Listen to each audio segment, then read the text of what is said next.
Football Power Index season projections were released, all right? So our analytics gurus, our nerds, as we call them, put out their FPI. And so we're going to do buy or sell on some of these numbers with Dan Graziano and Louis Riddick. So Graziano, ESPN's FPI has the Eagles with a 20% chance to make the Super Bowl, which is the highest of any team in the NFL. So my question is, are you buying that the Eagles have the best chance of any team to make it to the Super Bowl?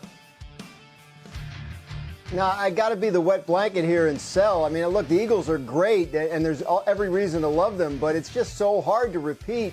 We even saw it a couple of years ago when the Eagles looked like they should be the class of the NFC, and they fell apart late. A lot of things have to go right. San Francisco should be better. Dallas should be better. The North is still loaded. I think it's tough to say the Eagles get back in there. Plus, Greeny, remember, they can't win their division. That's right. That no team has repeated in 21 years. Who is the biggest threat, Louis Riddick?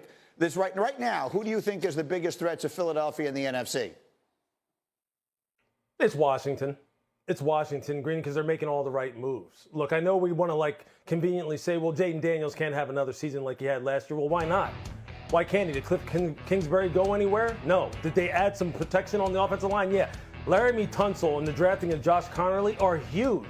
It's huge. It all started up front with them anyway. Deebo Samuel, that acquisition is huge because we know he's a multi-tool player. And we know that a guy like Jalen Lane, who they draft from Virginia Tech, he's an absolute stud in terms of his ability to add another speed component to go along with Terry McLaurin.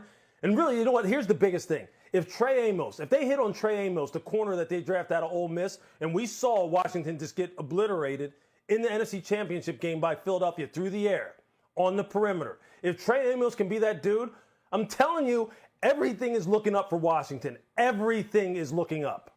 I completely agree. We'll see if they're able to have the bigger year in the second season for the quarterback. Of all the numbers that I saw yesterday, one that really jumped out at me was this. Our FPI has the 49ers with an over 62% chance to make the playoffs. You're saying, what does that mean? It means they have the third best chance of any team in the NFC behind only the Eagles and the Lions. It's telling us they are the best team in the NFC West. Louis, are you buying that?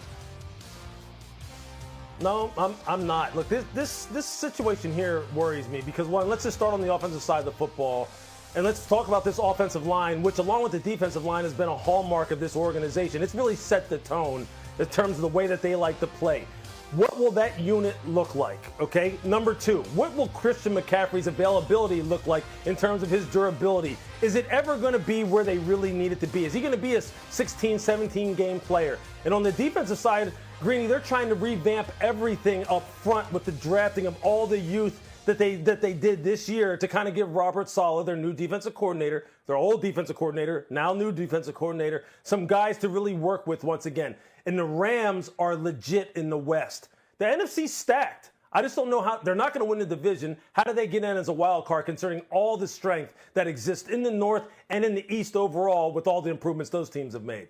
I agree with you. I'm surprised by that projection. We'll see. In the meantime, Graziano, I was a little less surprised by this one, but still surprised. ESPN's FPI has the Cowboys with a 30% chance to make the playoffs. Let me put this in perspective. That is the fourth worst of any team in the NFC. They're saying the only teams in the NFC worse than Dallas are the Panthers, the Saints, and the Giants. Dan, are you buying the Cowboys being that level of bad?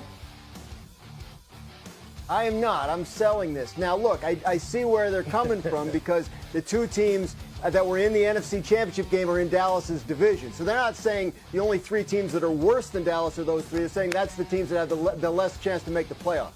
But Dallas is getting Dak Prescott in an offseason where nobody could find a good option at quarterback. Dallas is adding Dak Prescott, who missed the second half of last season due to injury. There is every reason to believe they will be improved. They won 7 games last year in a season where they played half the year without their quarterback. I am not buying that there are 12 teams in the NFC with a better chance to make the playoffs than the Dallas Cowboys, who, when Dak Prescott has played fully healthy seasons, have consistently been a playoff contender.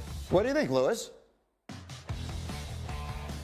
Yeah, this is a tricky one for me, man, because I think I've said before that I think Dallas, look, I don't believe they're going to win the division. I think they're the third best in the East. And look, obviously we talked about the North, and we just talked about the West and how it looks with the Rams. This is touch and go with me. I think they're going to be right on the cusp. Quite honestly, I think the key is this. Obviously, Dak's availability is key. Him playing 16, 17 games has to be a certainty, I think, in order for them to be a playoff team.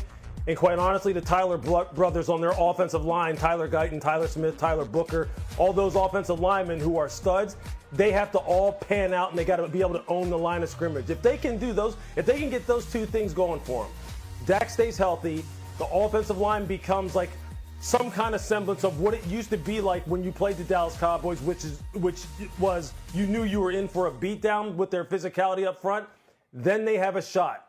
But look, I don't know. I'm really on the fence with this football team this year.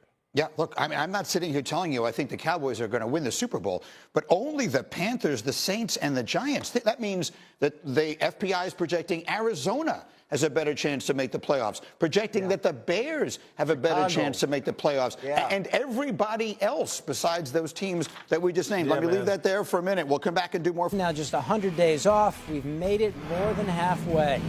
The Steelers didn't exactly address the quarterback situation as thoroughly as some of their fans had hoped, at least to date. Russell Wilson and Justin Fields have moved on, leaving Mason Rudolph and the rookie sixth-rounder Will Howard out of Ohio State as the top two on the depth chart. Then again, there's the possibility of Aaron Rodgers joining the mix, but right now there's just a lot of noise. That's nothing new to me. There's been constant noise. That is the nature of the NFL. So I am been used to that for a long time now. Do nothing but be the best I can be and help our team get better this spring. I've been a part where you jump on the moving train late in the spring and then you're also here from the jump. So I've learned to adapt to both, but it's obviously good to be wanted. Yes. Meanwhile, a Steelers QB emeritus had some pointed comments on the situation. Terry Bradshaw is apparently not a fan of Aaron Rodgers, nor of the Steelers' pursuit of him. Bradshaw said, quote, "That to me is just a joke. What are you going to do? Bring him in for 1 year? Are you kidding me? That guy needs to stay in California. Go somewhere and chew on bark and whisper to the gods out there." Oh, okay. Well, I don't know if Kirk Cousins is doing that, but I do know he was a no-show Tuesday as the Falcons opened voluntary OTAs. I'll say it again, voluntary. Cousins has been around the facility this spring, but he's told the Falcons he'd like to be a starter again. Not going to happen right now with the team firmly behind Michael Penix Jr. Falcons coach Raheem Morris has a bright future ahead for his young QB1. We've seen some really exciting throws that got us all excited, including you guys. For us, it's just stuff you typically see with this guy. I wouldn't say it's typical across the league. I wouldn't say it's typical across everybody else, but with Michael, it's pretty exciting. I definitely like his approach. I like his open mindset. I like his ability to go out there and really get the guys going every day. I like his ability to sit back and debrief on those things when you ask him those questions. I like his ability to really figure it out and how he wants to do it better with each individual part of his group, whether it be the team or whether it just be offense. He's a really conscientious young man, and that's just something I see him growing at every single day. Well, the Falcons enter the 2025 season finishing under 500 in each of the last 7 seasons, looking to second-year lefty Michael Penix Jr. to flip their fortunes.